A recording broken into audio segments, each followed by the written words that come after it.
बिस्मिल्लाहिर्रहमानिर्रहीम अस्सलाम वालेकुम। आपका इन्फो में खुश आमदीद कहेंगे। क्या आप भी जो है वो शेंजन का वीज़ा अप्लाई करना चाहते हैं? क्या आप नहीं जानते कौन कौन से डॉक्यूमेंट रिक्वायर्ड होंगे, क्या प्रोसीजर होगा? आज की वीडियो में हम बात करेंगे कि आप स्विट्ज़रलैंड, दुनिया का ऐसा जो लग्जरी और ख़ूबसूरत और अमीर तरीन मुल्क है, उसका वीज़ा आप कैसे अप्लाई कर सकते हैं। उसका वीज़ा लगने के बाद आप बाकी के 26 मुल्कों में भी घूम सकते हैं जो शेंजन के होते हैं। हर मुल्क के जो शेंजन के थोड़े से लॉज डिफरेंट होते हैं, हर मुल्क की पॉलिसीज़ वीज़ा के लिए डिफरेंट होती है। तो आपने जो है स्विट्ज़रलैंड जो है अगर जाना चाहते हैं, हर किसी का ख्वाब होता है। दुनिया पर एक जन्नत की जैसी खूबसूरत जगह है और जिसको जो है स्विट्ज़रलैंड कहते हैं। आज आपको बताएंगे उसका वीज़ा किस तरह से अप्लाई करना है, कौन कौन से डॉक्यूमेंट रिक्वायर्ड होंगे। वीडियो को आपने मुकम्मल देखना है और चैनल को जो है आपने सब्सक्राइब भी करना है, बेल आइकन प्रेस करना है और वीडियो को लाइक और दोस्तों के साथ शेयर तो ज़रूर कीजिएगा। तो चलिए चलते हैं अपने टॉपिक की तरफ। इस वक्त हम मौजूद हैं वीएफएस की वेबसाइट पर। आपको बताएंगे वीज़ा टाइप और उसके डॉक्यूमेंट कौन कौन से चाहिए होंगे, किस तरह से अप्लाई करना है, वीज़ा फॉर्म कैसे फिल करना है, तमाम डिटेल आज के वीडियो में आपको मिलेगी। तो वीडियो को कहीं से स्किप नहीं करना। हम यहाँ से वीज़ा सेलेक्ट कर लेते हैं अपना टूरिस्ट वीज़ा और वीज़ा के बारे में जो है ओवरव्यू ले लेते हैं। उनका कहना है the list of nationality subject to visa obligation में भी कंसीडर्ड। किस किस को वीज़ा चाहिए भाई? इंडिया, पाकिस्तान, ये तो थर्ड कंट्रीज़ हैं यहाँ पे लिखा हुआ है, तो उनको तो जो है वीज़ा चाहिए ही होता है। और इसके अलावा जो वैलिडिटी ऑफ द वीज़ा है वो कहते हैं कि आप 90 दिन तक वहाँ रह सकते हैं। और इसके अलावा आपके पास वैलिड ट्रैवल डॉक्यूमेंट होना चाहिए, यानी कि पासपोर्ट होना चाहिए, आपके पास ट्रैवल इंश्योरेंस है और इसके अलावा नो ऑब्जेक्शन लेटर है। मुकम्मल तफसील में आगे जाके बात करेंगे। उसके बाद बात कर लेते हैं सबसे पहले कि वीज़ा फ़ीस क्या होगी। 12 साल जो है से ऊपर के जो लोग होंगे उनके लिए 90 यूरो फ़ीस होती है, जो कि रियाल में 390 रियाल बनती है। 6 से 12 साल तक के बच्चों के लिए 45 यूरो यानी कि आधी फ़ीस और 195 रियाल बनते हैं। इसी तरह जो बच्चे हैं 6 साल से कम के, वो बिल्कुल फ्री होते हैं, उन पर कोई भी चार्ज नहीं किया जाता है। अब बात कर लेते हैं कि डॉक्यूमेंट कौन कौन से रिक्वायर्ड होंगे। ठीक है, ट्रैवल इंश्योरेंस ज़रूरी होती है। अगर आपके पास नहीं है, आपके पास अगर बूपा है, तवन्निया है, जो भी इंश्योरेंस है उसके अंदर से एक ट्रैवल इंश्योरेंस का डॉक्यूमेंट निकलता है। ठीक है, उसकी एप्लीकेशन से फ्री में निकाल लीजिएगा। अगर नहीं है तो आप ऑनलाइन परचेज़ कर सकते हैं, वो 20-25 रियाल के अंदर आपको ऑनलाइन ट्रैवल इंश्योरेंस मिल जाती है, वो आपने ले लेनी है। ठीक है, और उसके बाद वीज़ा रिक्वायरमेंट की अगर बात करें तो यहाँ से हम उसकी चेकलिस्ट निकाल के देख लेते हैं कि कौन कौन से डॉक्यूमेंट रिक्वायर्ड होंगे। ठीक है, चेकलिस्ट में वीज़ा टाइप सी है जो कि शॉर्ट स्टे वीज़ा है। आपको पासपोर्ट चाहिए ओरिजिनल, 2 कॉपीज़ चाहिए उसकी। ठीक है, और जो 10 साल के अंदर अंदर इशू हुआ हो और इसकी एटलीस्ट 3 महीने की जो वैलिडिटी है वो बाकी होनी चाहिए। ठीक है, और अगर पासपोर्ट पर आपकी प्लेस ऑफ बर्थ नहीं है तो कॉपी ऑफ आईडी कार्ड और बर्थ सर्टिफिकेट भी आपको साथ में लगाना होगा।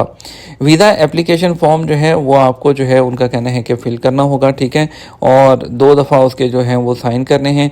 Visa application is free of charge and can be downloaded from the this link. उनका कहना है कि आप यहाँ से जो है इस लिंक से वीज़ा एप्लीकेशन फॉर्म को डाउनलोड कर सकते हैं। वीज़ा एप्लीकेशन फॉर्म यहाँ पे देखिए, यहाँ पे शेंजन वीज़ा एप्लीकेशन फॉर्म दिया है। यहाँ पे देखिए इंग्लिश में है, फ्रेंच में है, इंग्लिश फ्रेंच है और टर्किश है, अरबिक फ्रेंच है। तो इंग्लिश फ्रेंच यहाँ से आप डाउनलोड कर सकते हैं। ये देखिए इंग्लिश फ्रेंच आपने डाउनलोड कर लिया तो ये जो है वीज़ा फॉर्म ऐसे आपके सामने आ जाएगा। ओके, तो ये देखिए ये आपके सामने वीज़ा फॉर्म ओपन हो गया है। मैं आपको जो है इसमें बाद में चलेंगे, हम फ़िलहाल अपने जो है अपने टॉपिक पर रहते हैं, आपको दिखाते हैं। ओके, यहाँ पर आइए, हम यहाँ से जो दोबारा से इसकी जो चेकलिस्ट है उसको यहाँ से खोल लेते हैं। ओके, तो वीज़ा फॉर्म मैंने आपको दिखा दिया है। ये यहाँ से दूसरी जगह से भी डाउनलोड हो सकता है, वो भी आपको बता दूंगा। लिंक आपको नीचे डिस्क्रिप्शन में डायरेक्ट दे दूंगा इसको डाउनलोड करने का। आपके पास 1 रिसेंट जो पासपोर्ट साइज़ पिक्चर होनी चाहिए। ठीक है, वाइट बैकग्राउंड के साथ, स्टेपल नहीं करनी, फुल फेस शो होना चाहिए, कवर नहीं होना चाहिए। ट्रैवल इंश्योरेंस के बारे में आपको मैंने पहले बता दिया है। आपके पास रिटर्न टिकट होनी चाहिए फ़्लाइट की, वो आप डमी टिकट भी बुक कर सकते हैं। और ओके, उसके बाद एम्प्लॉयमेंट लेटर जो सबसे इंपॉर्टेंट होता है वो चाहिए, जिसके ऊपर आपका नाम, आपका डेजिग्नेशन, आपकी एम्प्लॉयमेंट का स्टेटस, आपकी सैलरी, तमाम डिटेल उसके ऊपर मेंशन हो। बाद में आपने उसको साइन करवाने के बाद चैम्बर ऑफ कॉमर्स से अटैच करवा लेना है। और लेटर पे आपका पर्पस लिखा होना चाहिए कि आप जो है जो कॉस्ट है वो कौन बियर कर रहा है, आप बियर कर रहे हैं या एम्प्लॉयर बियर कर रहा है, वो आपने उसके ऊपर मेंशन करना है। ठीक है, उसके बाद फाइनेंशियल मीन्स यानी कि पैसे कितने हैं आपके पास और आप कैसे जाएंगे वहाँ पर रहने कैसे करेंगे, कौन स्पॉन्सर करेगा। बैंक स्टेटमेंट लगानी है जिसमें आपके उसके अलावा आपकी सैलरी स्लिप लगा देनी है पिछले 3 महीने की, ठीक है। और इसके अलावा आपको इतने आपने बैलेंस दिखाना है, अगर कोई क्रेडिट कार्ड है उसकी स्टेटमेंट भी आपने कॉपीज लगा देनी है साथ में, कि आपको वहाँ पर रहने के लिए आपके फ़ंड ज़रूरी जितने हैं वो आपके पास होने चाहिए, ठीक है। अगर तो कोई और आपको स्पॉन्सर कर रहा है तो उसके पासपोर्ट की और उसके सिग्नेचर की और उसकी जो कॉपीज़ हैं वो आपने लगानी है। अगर माइनर को ट्रैवल कर रहा है पेरेंट्स के अलावा, तो अगर उससे तो उसके पेरेंट्स का जो लेटर है, अप्रूवल लेटर, वो आपके पास गार्डियन का होना चाहिए, ठीक है। और उसके बाद जो अगर कोई आप बिज़नेस या कॉन्फ्रेंस या इवेंट के लिए जा रहे हैं तो उनका जो है आपके पास इनविटेशन लेटर होना चाहिए। अगर आप टूरिज़्म के लिए जा रहे हैं तो फिर आपके पास प्रूफ ऑफ अकोमोडेशन यानी कि होटल रिजर्वेशन आपके पास होनी चाहिए। अगर तो किसी रेंटल प्रॉपर्टी में है, होटल में है, जो भी है, आपके पास डॉक्यूमेंट होना चाहिए, ठीक है। और अगर प्राइवेट विज़िट है तो कोई इनविटेशन लेटर जहाँ पे आप प्राइवेट विज़िट के लिए जा रहे हैं वो आपके पास वहाँ से होना चाहिए, ठीक है। ये हो गया। उसके बाद जो है इकामा की वैलिडिटी एटलीस्ट 3 मंथ्स होनी चाहिए, ठीक है।